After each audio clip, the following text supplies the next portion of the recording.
It is March 1st, 2021, lesson 121. Forgiveness is the key to happiness.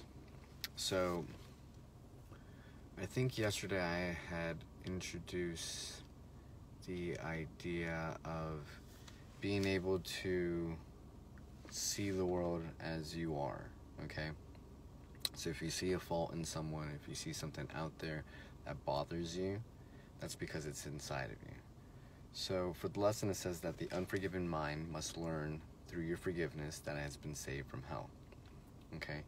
We teach salvation so we can learn it. So as you're giving that, you are learning that as well. Just like as you are giving abundance, you're receiving that as well. Just like as if you teach peace, you receive peace in return. When you are taking consideration, the learning will be not of you, but the teacher who was given to show you the way. We look at the masters, okay? And whatever resonates with you, it doesn't really matter, okay? Because they all teach the same principles, okay? Basically,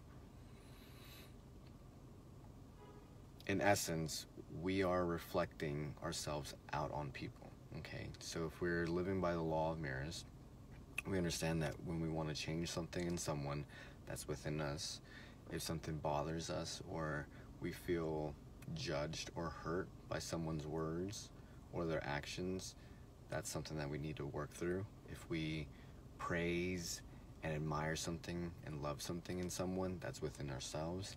And if someone tries to attack us, judge us, or bother us in some way, basically that's part of them if it doesn't affect you.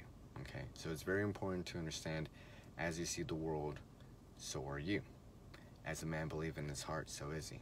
So it's very important to always keep that in mind, because again, that's going to be the most exponential growth that you're going to have. The more you're aware of that, the faster you're going to have these monumental leaps or epiphanies, if you want to call it that. So when we're learning to forgive, okay, we can take anybody that we want, and basically what they're trying to say is that just like you have someone that you love and you think is a friend, that's what we're trying to think of the person that bothers you, right? So this is someone that you regret, doesn't like you, right? Irritates you. And basically what we're trying to see is some spark of light within them, okay? That allows us to have some form of compassion and empathy towards them. Because what makes this difficult is the inability to put ourselves in other people's shoes, okay? Because we keep thinking that we're different than people, that people do not understand us, and that's what makes us triggered, okay? Because of our misunderstanding of ourselves, that will be the essence of what our pain body is. So sometimes our pain body is through generations, right? You see this most oftentimes with people that have gone through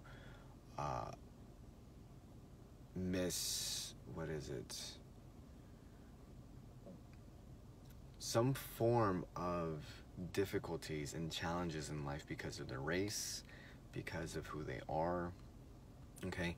And that carries on generationally, okay? So because of the demographic group, you will identify with that. So you identify with this pain body, and basically you adopt that collective unconscious, if you want to call it that. And that's why it makes it very difficult for us to see anything outside identity politics, because whatever justification it may be for your actions, that's what you're identifying with. So when we're looking at the pain body, we look at the definition of what Eckhart Tolle says, right? So basically, it's a dark shadow cast by the ego, right? So the ego creates this pain body to justify its actions and to revitalize itself, right? It gains life and energy from your pain, okay? So its survival depends on the unconscious identification with it. So again, if you're the victim with your grievances and your challenges, right? That's something that's going to be very strongly held onto. Okay, the unconscious fear of facing the pain inside is the other side of that coin, because it's easier to hold on to that identity than it is to actually see it for what it is. And again, we're looking at phantoms, right? We're looking at ghosts. We're looking at things that don't really exist, illusions, right? So when you are avoiding the truth, you are forced to relive that over and over again, right? It's haunting you in your dreams, in your waking states. And basically what we're trying to do is become the watcher, okay? We're trying to disidentify with this pain body, because this pain body is this justification of whatever it may be, okay? So even if we become the watcher of it, there is still some momentum that's going on, and we have to be aware of that, okay? So when you're forgiving, right, you have to sometimes learn how to forgive yourself. So you can't give what you don't have. So sometimes it's very important to understand where it's coming from within you, so you can do that for others. And if you can't do that, then you do it the opposite way, if that makes sense. So you forgive others so you can see within yourself what you need to be forgiven of. So it really depends on what are your strengths, okay? So when you start to become the observer, right, the person that is observing, the watcher, the pain body is going to try to operate, right, with this momentum. It's going to make you feel irritable. You're going to feel pain or some form of anxiety, right? And you're, again, going to have these not predispositions, but misconceptions of what that is, okay? So you're going to blame others. You're going to project that. You're going to displace. And basically it's going to trick you, so you energize that again. And what you're trying to do is to discharge that. You're trying to stop that link of current that's going into these channels, if you want to call it. And that is through the identification of this pain body, of the identity that you've created. So when you have this momentum, you have to stay present, okay? You have to stay present as you're seeing the momentum, because sometimes however you want to call it, the momentum is so strong that the pattern, the program will last so long that you have to stay present with the entire thing, because sometimes it will try to find a way to revitalize itself, re-energize itself. So if your pain body is predominantly angry, and now you're thinking angry thoughts, then you have identified with it, okay? And now you're feeding it, and now you become unconscious, because without understanding that, you are basically feeding into that pain, because under anger there's always pain. So you are starting to see what is the pattern, because it's just stacks of energy, and basically it's just being able to see in the darkness, okay? And you have to be able to sustain this conscious attention, right? And that's the persistent attention that you have. So when we're looking at the suffering, we're trying to change suffering into consciousness. So if we can't do that for others, if we can't forgive them, then we have to learn to forgive ourselves. So the sustained conscious attention is the thing that severs the link between the pain body. So through this thought process, we're changing shit into gold, right? Lead into gold. So the pain body is fueled for it becomes fuel for the fire of your consciousness. So basically what we're trying to do is have this reincarnation, right? And all that fire, it starts burning even brighter. So everything that was split is now healed, and you become whole. You have to be able to be aware of the feeling inside of the pain body. You have to accept it. You can't judge it. You can't analyze it.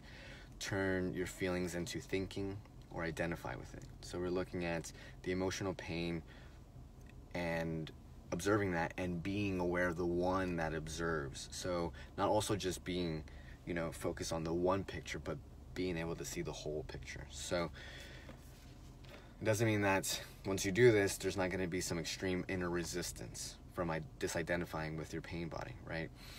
So when you are closely living with that, you have created this self-fulfilling prophecy, an unhappy self, right? And this mind-made friction. So anytime that you're feeling resistance, you have to see, okay, where is that coming from within me? And then you have to be able to leap into the unknown, because you rather be in pain rather than risk losing the familiar unhappy self. So you have to observe the resistance and the attachments, and also the pleasure that you get out of this. What is the payoff that you get out of this? Okay, talking bad and gossiping about other people, and then displacing that, projecting that on other people. Like, again, as you see the world, so are you. So anytime that you need to talk about it or think about it, you have to understand that's only you being projected out in the world. Okay, so if you find someone that is intensely conscious, right? If you find spiritual masters, it helps because they're in this state of presence, right? And you join them within this state of presence with them. And it can be helpful because it accelerates things, right? Their light basically allows you to grow your light, right? The same fire burns intensely. And basically what we're trying to do is create that investment that you have, put within the resistance of sabotaging in the attempt to heal the pain, and just taking it out. Just basically pulling the rug under the legs, or just cutting the legs at the legs, and seeing what is that thing that is keeping that, unconscious. So basically, once you see everything that you have been resisting, right, and how you've been obtaining some form of payoff because of the identification with it, basically it allows you to actually heal the pain, right? Because now you're like, oh wow, I can't believe I've been doing that. And now you're just becoming aware of the parts that you didn't know were in the shadows. So when we are learning to heal within ourselves and forgive others, we're also doing that for ourselves. So sometimes if we can't do that for others, then we have to do it for ourselves. But nonetheless, you have to learn that, just like the mantra says, forgiveness is the key to happiness. I will awaken from the dream that I am mortal, fallible, and full of sin, and I know I am perfect. I am the perfect Son of God. So again, you cannot do any wrong because there is no way to actually sin. And then when you are allowing others to be forgiven, then you're also allowing yourself to actually have that peace, because you're learning to love people even in the most difficult times, which allows you to also do that for yourself in the most difficult times when you're rejecting yourself. So, peace.